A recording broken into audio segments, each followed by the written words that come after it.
Hello everyone and welcome to my channel. I decided to make videos, mainly for showcasing my own creations and also for talking about them a little bit, which sometimes is necessary, sometimes more, sometimes less. And I think today it kind of is because the video is about the ATPT or all-terrain personal transport, which isn't necessarily the most known vehicle and therefore, yeah, I think I have to explain a little bit when it comes to this little fella. Now, if I talk a bit too much for your taste, you can of course always check the video description for the timestamps I put in there and skip to the parts of the video that maybe do interest you more than my nostalgic and ramblings and lore information and whatnot. Yeah, I think this little guy first appeared in the extended universe in the early 90s, in 1992 or 1993, in some kind of EU novel. I think it was Dark Forces Rising, but I don't think that we have seen it in any official Star Wars media, like like on screen, like in shows or movies.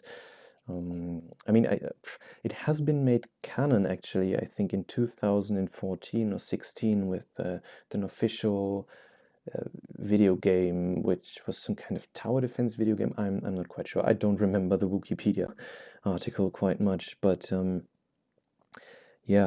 than that, it has appeared in a few older video games. Like I saw it for the first time in Rogue Squadron back in 1998 or 99. I mean, it was released in 1998, and I first played it around that time as well. But yeah, it was actually just a common enemy unit you would face, and in one mission even protect three of those when your rebel comrades managed to steal three of them from an Imperial facility back on the planet Fest.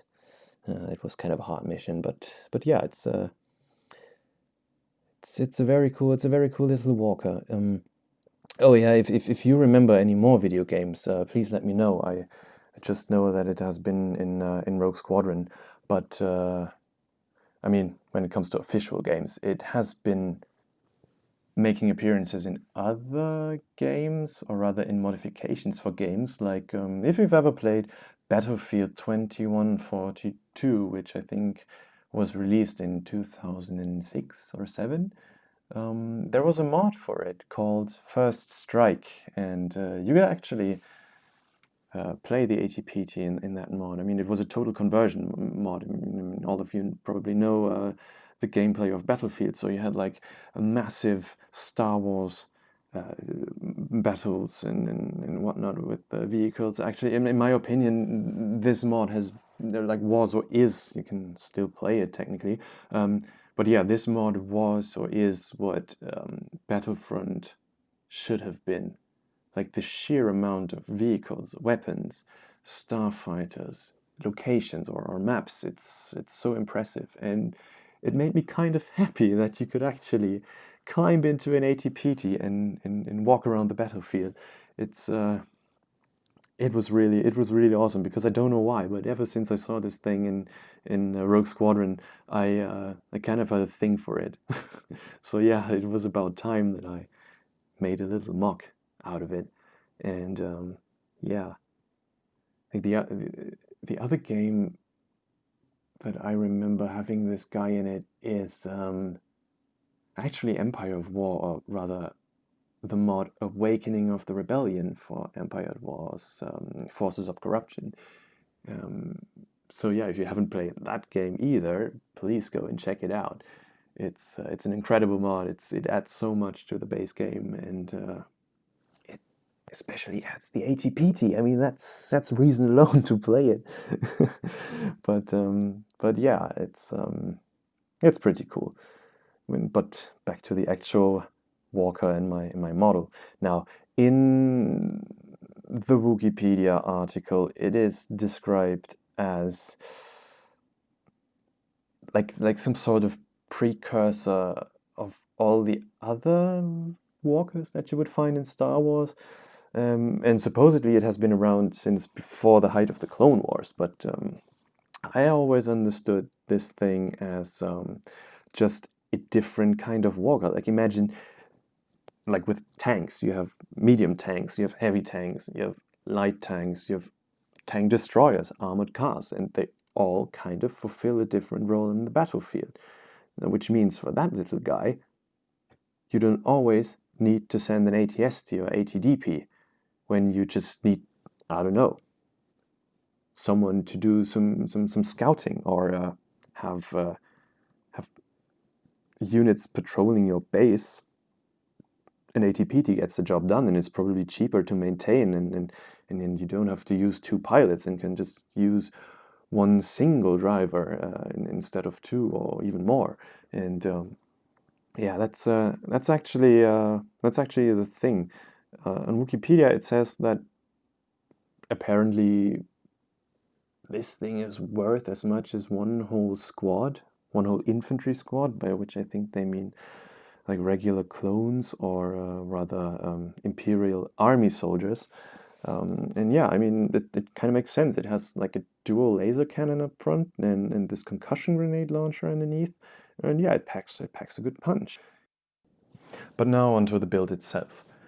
Now, when designing sets or MOCs at that kind of scale, it's yeah, it's kind of you have to make a lot of compromises and sacrifices because it's a weird in-between size, if you know what I mean. Because if you go bigger, you can easily get more detail, more shape, better proportions in it, and I don't know, just be more free when it comes to the overall design. But I wanted it to have a sensible scale, and that meant that it had to be pretty much minifig scale. And when you look at the stats on Wookieepedia or wherever, it says that it's about 4 meters tall, which is roughly, or I mean, it's not necessarily 4 meters, but between 360 and 4 meters, I don't know. But like, what that means is it's roughly about two minifigs tall if you stack them on top of each other, which I did with those two Mando figs here. But yeah, you as you can see, I kind of achieved the right height, and going any bigger would mean that it would not be to scale anymore. I mean, apart from minifigures having weird proportions and not looking very human after all, and I don't know. But yeah, this was my kind of compromise. Having this scale and the most amount of detail that I could get into it, but as you can see, it's not really a looker. Like, if you want a good looking display model, please check YouTube or Google or I don't know, and there are better models around if you don't care for scale or size at all. Like, I don't know, like people display official Lego walkers next to each other, and that doesn't make any sense when it comes to scale. Because I mean, look at the official AT-RT. Like, that's the most extreme example. I think it's so big. It's ridiculously big, and even the official ATST sets, like the latest ones, be it the Mandalorian ATST Raider set or the Rogue One ATST. I mean, they're essentially the same set. So yeah, they are way too big as well. I mean, the ATDP is also pretty big. I mean, on their own, I think it's okay, but if you display them next to each other, it's kind of, it would, me personally, it would annoy me. And like the biggest set I own, the biggest walker, just set in general, is the latest AT-80, like the 2020 AT-80, and putting any other official Lego walker next to it would look really silly. I mean, of course, the AT-80 is a good deal smaller than minifig scale, and yeah, I get that, but it's still a reasonably sized Lego set, and it doesn't look off when you put a minifig next to it. So what I always do when designing sets is I try to scale it to the official 8080 set. And yeah, if you put the 80PT next to it, it looks fitting, it's okay. And yeah, I mean, before I made this one here, I also created an ATST and an ATDP, which I, one sec, have here as well. And as you can see, it's much smaller. Oh, by the way, it looks even more crude than the ATPT, but that's just because it's such an old set, or MOC rather, because when I made this one, I really didn't have that many pieces yet. I mean, I'm still trying to get my collection back up and running since I've been out of my dark ages, and it's been quite of a task because I don't have that much money available for Lego right now. But yeah, just let me get the 80DP in here as well. It's yeah, you don't need to see them completely. It's I can show them off in a different video maybe, but it's just about the scale, you know. Like let's get them next to each other. Yeah, as you can see here, it's much more reasonable. And let me put a little driver next to it. So yeah, it's that's what I meant by scaling it properly. But back to the actual ATPT again. Yeah, as you can see, it's small, it's a little bundle of compromises and sacrifices, but it achieves what I wanted to achieve, and that is being a recognizable representation of the in-universe vehicle, being able to fit a minifig, and scaling like reasonably to all the other MOCs that I've designed, and primarily scaling reasonably next to the 8080, the official 8080 Walker. So yeah, if you are interested in buying this thing for yourself, it's really, as you can see, there's not much to it. It's kind of easy to build it yourself. I will show you how to do it at the end of the video, and yeah, it's cheap to get all the parts together, and yeah, if you're okay with it, you can also, I mean, you could display it, but yeah, it's it's not the most pretty vehicle, but maybe you have other uses for it, like displaying it in MOCs, or like there are folks around who like army building or fleet building, and having smaller, simpler, cheaper sets is usually what those guys are going for, like, including me. So yeah, if that's you, I hope that my model is kind of your thing. And yeah, I think that's basically it for this video when it comes to this little walker. I mean, I could still show you how to get a minifig in there, because that's kind of it's weaker parts. Like look at the roof. It's all gaps, and this doesn't close up completely. And yeah, but as you can see, like if you tilt the front panel open, like it's attached on those two modified plates with clips, and if you bend open this hatch, you can get in the driver or pilot, which by the way doesn't really connect to the floor at all. It would be too hard to get him out actually without taking the whole walker apart. So yeah, he just rests on two tiles,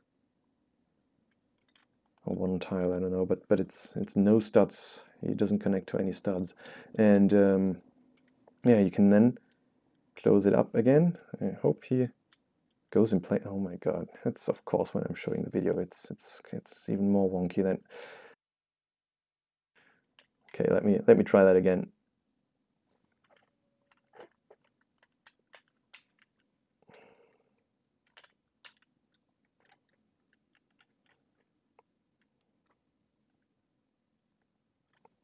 good enough. But yeah, you see what I mean. It's compromises and sacrifices all over. So yeah, if you know a way to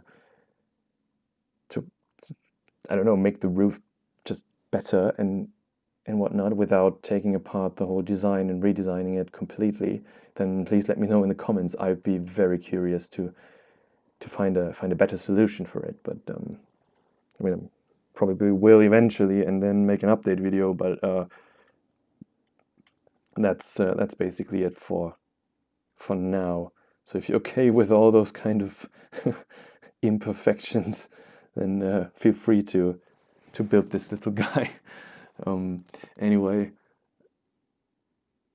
I think that must have been it. Like, I don't know if I should show off my older design. It's as you can see, I tried to get the angles more right with this one, but the overall shape isn't that good.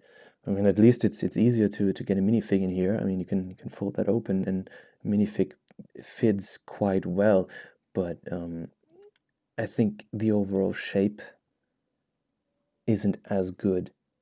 So yeah, I think I'm going with this one, even if it doesn't close up all the way and it looks kind of wonky. But anyway, I think that's it. Thank you for watching, and if you have any questions, suggestions, if you have feedback or just want to say hi, then please feel free to leave a comment and let me know. I'm curious about what you guys have to say. And until then, thanks again for watching, and I hope to see you next time. Bye bye.